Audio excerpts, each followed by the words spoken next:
Senhor Deus, soberano Pai, que as Tuas bênçãos continuem sendo derramadas neste local, em cada um de nós, ó Pai, que continuemos com a nossa mente no Senhor, focado, ó Pai, no Senhor.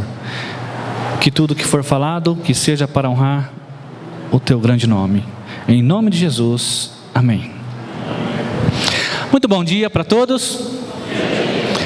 Que as bênçãos de Deus sejam derramadas em todos nós. Amém? Algumas cadeiras vazias, tem alguns irmãos que estão viajando. Hoje tem concurso público também, né? Recebi pedido de oração para esses irmãos, mas estamos aqui, né? Que Deus seja glorificado sempre.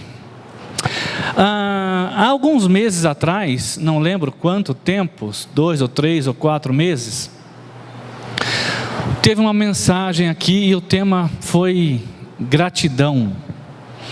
E foi feita uma pergunta, e eu vou fazer uma pergunta, se não for a mesma, é parecida. Mas nós temos que fazer essa pergunta, eu tenho que fazer para aplicar no que vai ser falado nessa manhã. Você já ajudou alguém, de qualquer forma, e recebeu ingratidão dessa pessoa? Não precisa de levantar a mão, não precisa de falar, mas você já recebeu ingratidão de alguém? Você ajudou com tanto carinho, com toda a vontade, e além de não receber gratidão, a pessoa foi ingrata, né? Eu acho que muitos já passaram por isso. Eu lembro que quando foi perguntado, houve um comentário assim, algumas coisas, né? Eu lembro que algumas pessoas passaram por isso, não é? Eu acho que a pergunta foi praticamente a mesma. Jesus, Ele não morreu à toa. Ele morreu para que eu e você tivesse vida. Nós lemos, nós ouvimos, nós cantamos essa frase: Jesus morreu. Ou algum hino que diz: morri na cruz. Inclusive vamos cantar ele agora, só um refrãozinho, que diz assim: morri na cruz por ti, morri para te livrar, meu sangue sim verti e posso te salvar. Morri na cruz por ti, que fazes tu por mim? Morri na cruz por ti, que fazes tu por mim? Que fazes tu por mim? O que eu faço por Jesus? Jesus, Ele não morreu de repente.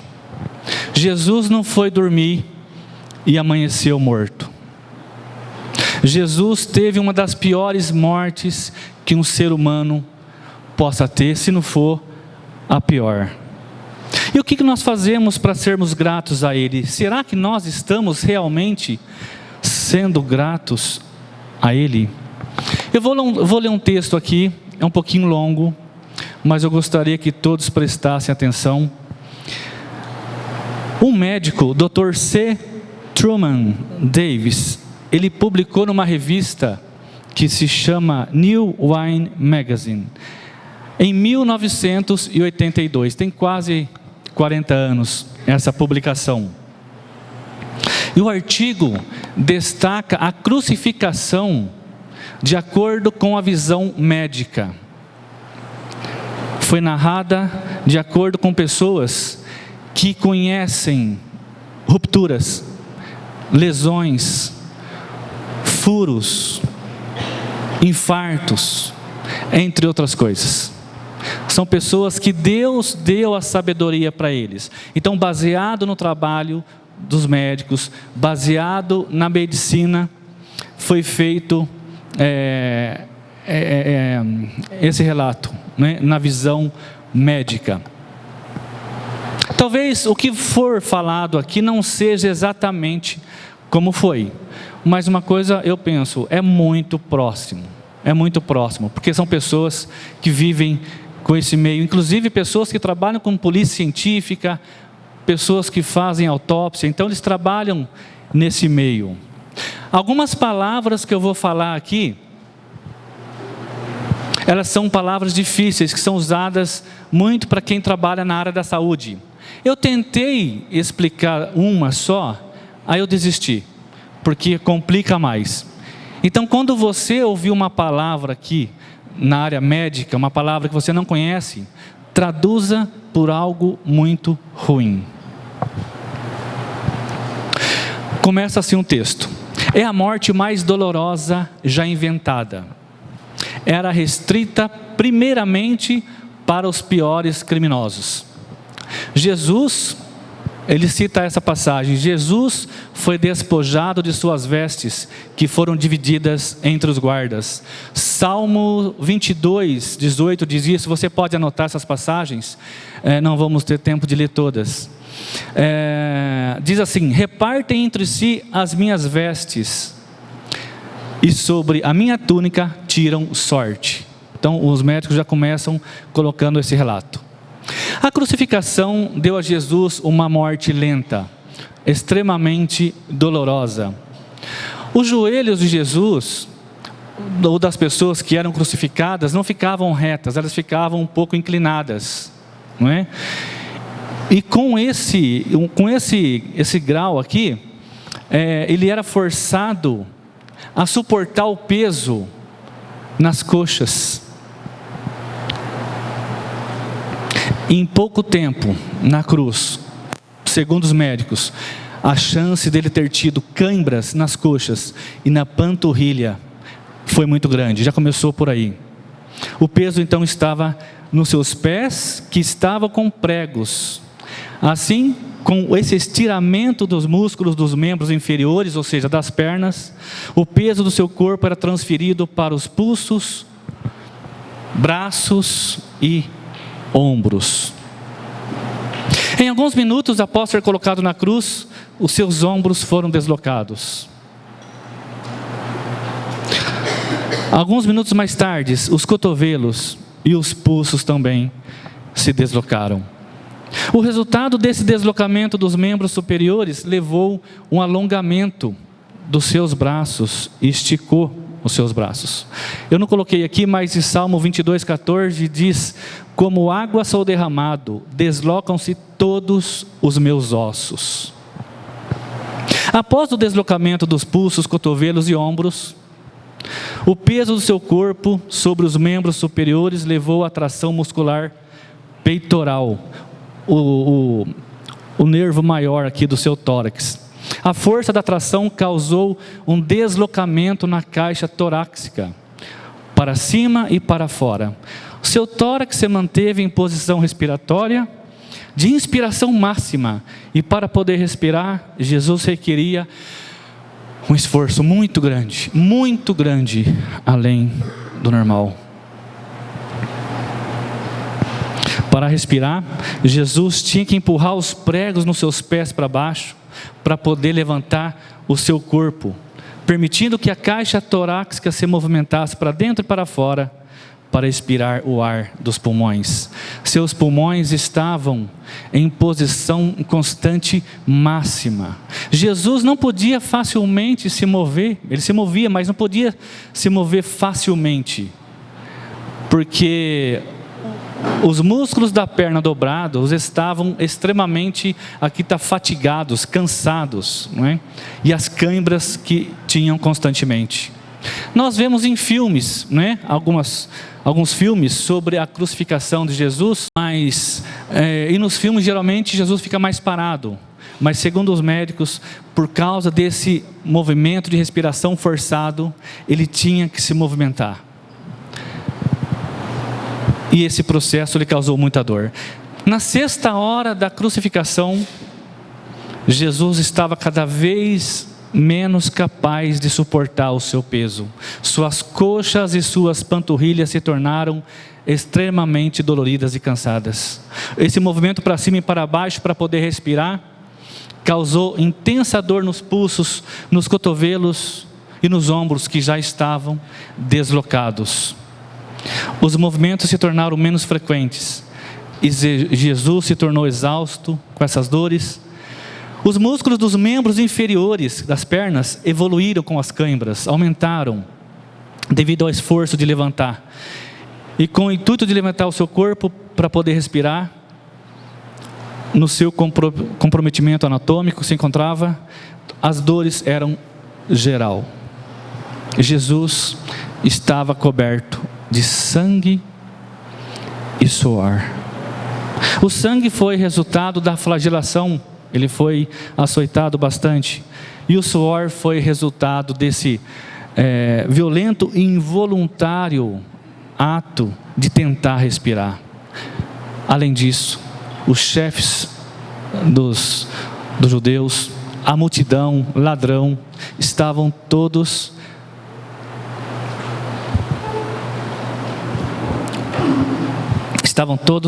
zombando na presença da mãe dele. Como Jesus não conseguia manter essa ventilação adequada pelos pulmões, ele entrou num estado de hipoventilação. Aqui já começam algumas palavras difíceis que entenda que não é bom. Seus níveis de oxigênio começaram a cair, evoluindo para a hipóxia. E devido à restrição desses movimentos, os índices de dióxido de carbono começaram a se elevar, levando à hipercapnia. Só que esse aumento desse dióxido de carbono estimularam o coração a bater mais forte, para que Jesus respirasse oxigênio e eliminasse esse dióxido de carbono.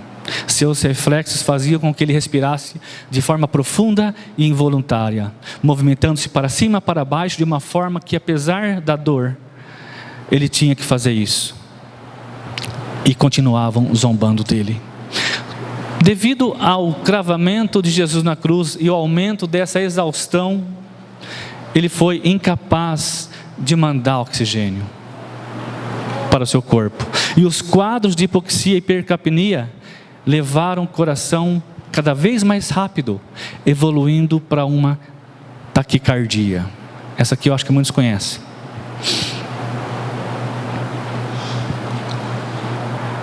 Os batimentos cardíacos de Jesus, cada vez mais rápido, atingiram provavelmente 200, 210 e até 220 batidas por minuto, que é o máximo que um ser humano pode suportar. Jesus não havia bebido nada nas últimas horas, e ele suportou essa flagelação até às 3 da tarde, até a hora 9. Ele sangrou por todo o corpo, seguindo-se a flagelação e a coroação de espinhos. Marcos 15, 19, não está aqui também? A Bíblia fala que os guardas colocaram a coroa de espinho na cabeça de Jesus e bateram com varas. Imagina a sensibilidade que é o couro cabeludo, com uma coroa de espinhos e sendo açoitado com varas. Jesus já estava muito desidratado e sua pressão sanguínea começou a cair muito. Sua pressão devia estar, segundo os médicos, daquela situação de tudo que ele estava sofrendo pelo tanto de tempo, devia estar por 8/5. Ele estava na primeira fase do choque de hipovolemia, taquicardia, taquipneia e hiperidrose, coisas ruins. Por volta de meio-dia, o coração de Jesus provavelmente começou a falhar. Os pulmões de Jesus provavelmente começaram a se encher de líquido, causando uma edema pulmonar. Esse fato só serviu para aumentar a sua respiração, que já estava severamente comprometida. Jesus estava em insuficiência cardíaca e falência respiratória. E teve um momento que Jesus disse: tenho sede. O seu corpo estava clamando por líquidos. Ele estava desesperadamente necessitando de infusão venosa de sangue, plasma, líquido para salvar a sua vida. Jesus não podia respirar corretamente, foi lentamente se sufocando até a morte. Nesse momento, provavelmente Jesus desenvolveu um hemopericárdio. Plasma e sangue que se acumularam no espaço que envolve o coração, chamado pericárdio. Este líquido ao redor do coração causou um tamponamento cardíaco, impedindo também que o coração batesse corretamente. Devido ao aumento dessa demanda do coração, que batia dessa forma, e o avanço desse quadro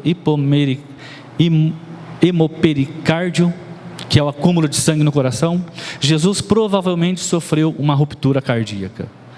E esta foi provavelmente a causa de sua morte.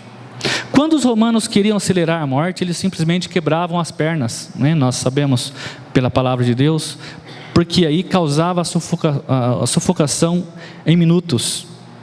Esse proceder tinha um nome que era crurifragium. Às 3 horas da tarde, na hora nona, Jesus disse: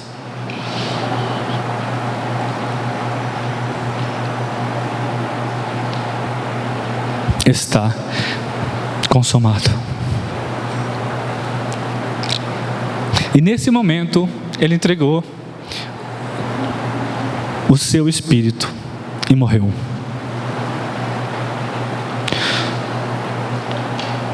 Quando os soldados vieram até Jesus para quebrar as suas pernas, ele já estava morto.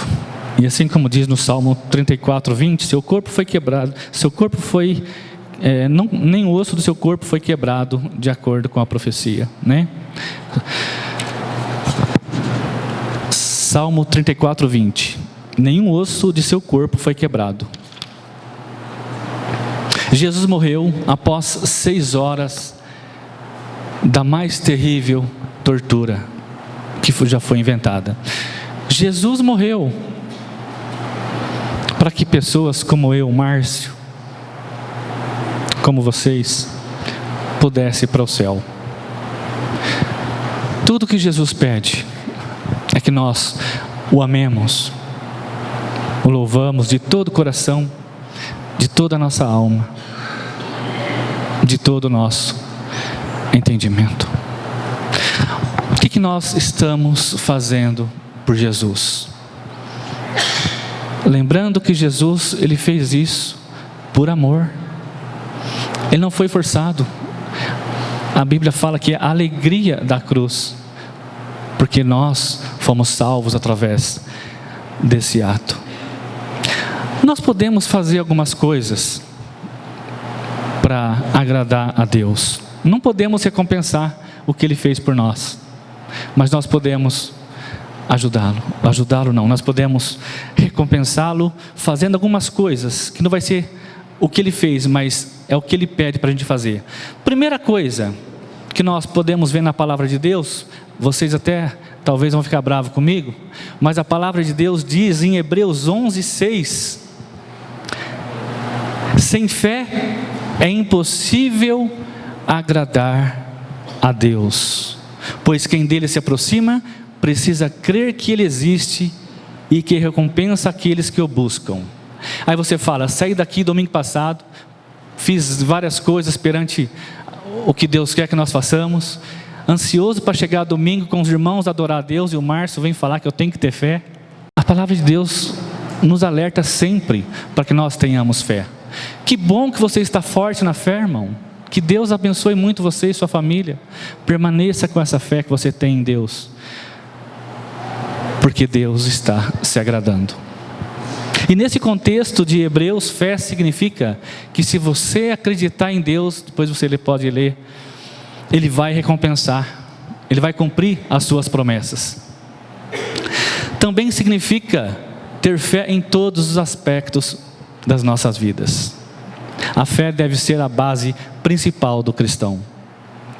Outra passagem, 2 Coríntios capítulo 7, do 9 ao 10, tem uma outra coisa aqui que Deus quer que nós façamos, e se nós fizermos isso, Ele vai se alegrar, Ele vai gostar do que nós vamos fazer, que é o arrependimento.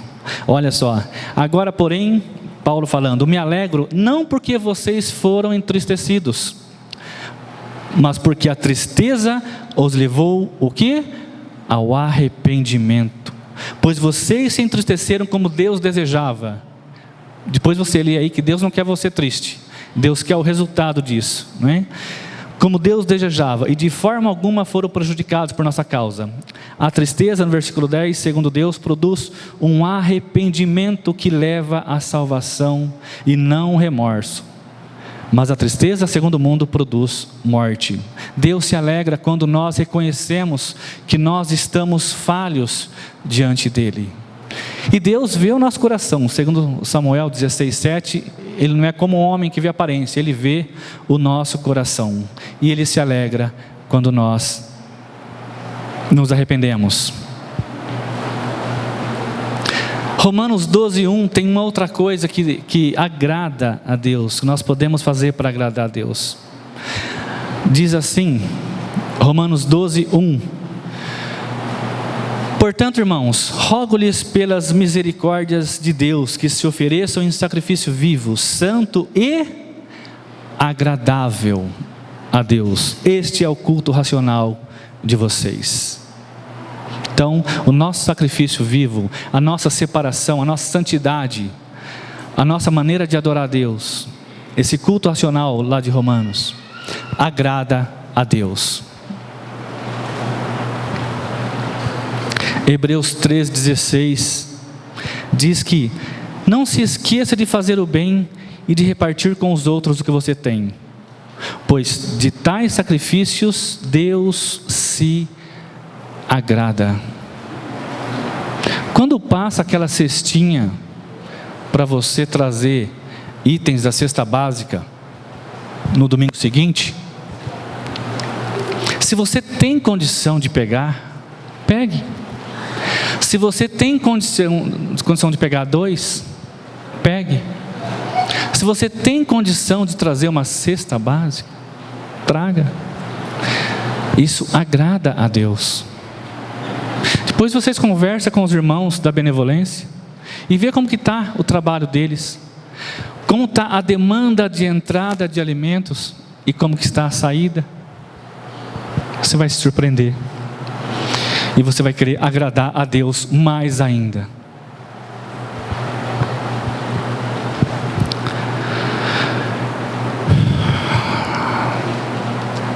O que agrada a Deus? De acordo com Efésios 5, versículo 1 diz: sede, pois, imitadores de Deus, como filhos amados. Eu coloquei aqui integridade. Tem vários versículos, mas eu quis colocar esse, porque se nós vivermos como Deus quer, nós vamos ser íntegros. Isso agrada a Deus. Romanos 12:3 diz assim: pois pela graça que me foi dada, digo a todos vocês, ninguém tenha de si mesmo um conceito mais elevado do que deve ter, mas pelo contrário, tenha um conceito equilibrado, de acordo com a medida da fé que Deus lhe concedeu. Humildade. A humildade é um conceito equilibrado de si mesmo, sem buscar honra para nós mesmos. A humildade é o contrário do orgulho. Uma pessoa humilde, ela agrada a Deus. Que fazes tu por mim? O que eu faço por Jesus? Será que é o bastante? Será que é o suficiente? Eu tenho condição de fazer mais? Será que você tem condição de fazer mais? O Evandro leu Marcos 14, do 3 ao 9, não vamos ler novamente, mas fique à vontade, se quiser ficar com a Bíblia aberta lá. Essa mulher, Maria, ela fez o melhor.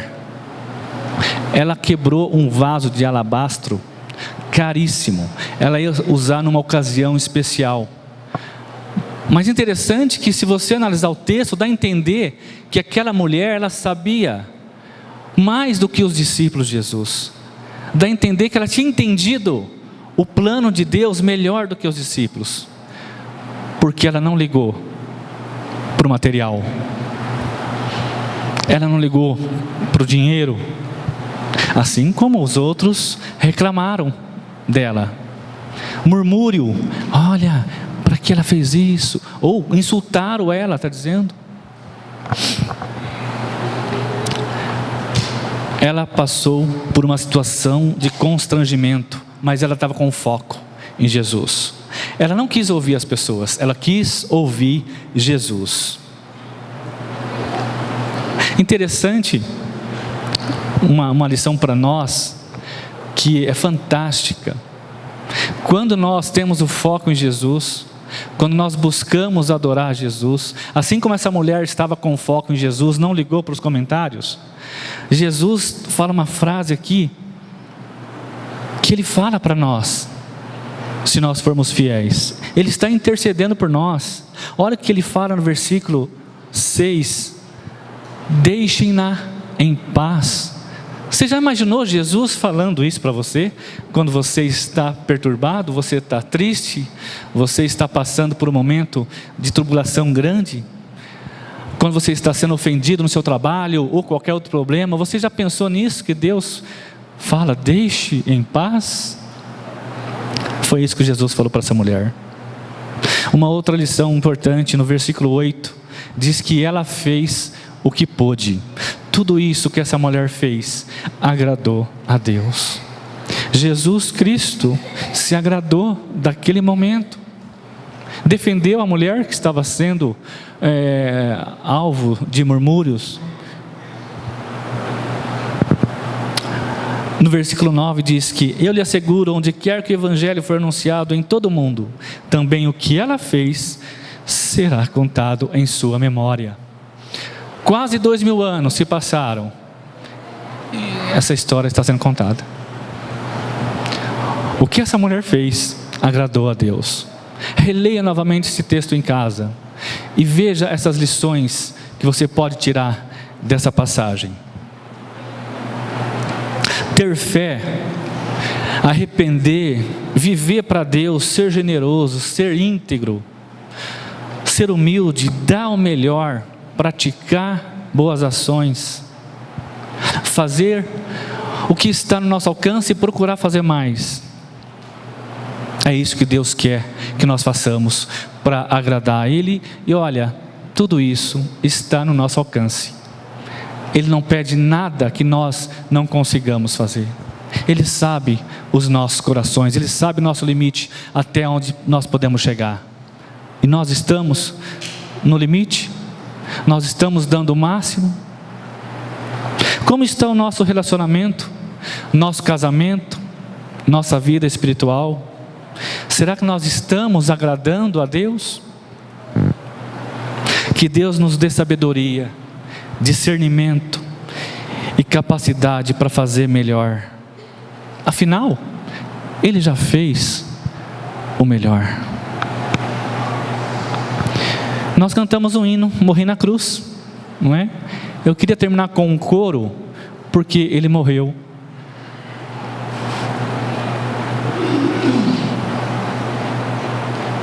Mas Ele vive. Vamos cantar? Porque Ele vive, posso crer no amanhã. Porque Ele vive, temor não há. Mas eu bem sei, eu sei que a minha vida está nas mãos do meu Jesus, que vivo está. Amém, amém. Senhor Deus, poderoso Pai, Nos ajude, Senhor, no nosso dia a dia. Nos ajude, ó Pai, no nosso relacionamento com nossos filhos, nossa família, nossos pais, nossos irmãos físicos, nossos irmãos em Cristo, ó Pai, na sociedade, na escola. Que nós possamos agradar o Senhor, porque o Senhor merece. Aquela cruz era para eu, era para todos que estão aqui estarem, ó Pai. E nós vimos hoje, através do conhecimento médico, o que se aproximou mais do teu sofrimento. Mas o Senhor está aí, Senhor Jesus, à direita do Pai, e está ainda intercedendo por todos nós. Que nós possamos sair com os nossos corações com o desejo de agradar ao Senhor. Que nós possamos chegar em casa e falar: eu vou agradar ao Senhor em casa. Que amanhã cedo nós possamos falar: eu quero agradar ao Senhor neste dia. Que você chegue no seu trabalho: eu quero honrar o Senhor com o meu trabalho. Que o teu Santo Espírito nos capacite, porque por nós não vamos conseguir, ó Pai, mas nós vamos demonstrar o nosso esforço para fazer o melhor, para honrar o teu santo nome. Que o Senhor abençoe ricamente, ó Pai, cada um que está aqui, cada irmão que veio com essa disposição de agradar ao Senhor nessa manhã. Os visitantes que estão aqui, que estão com esse intuito no coração também, de agradar ao Senhor.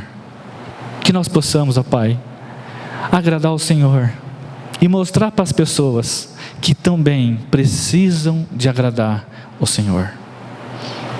O que nós estamos fazendo pelo Senhor?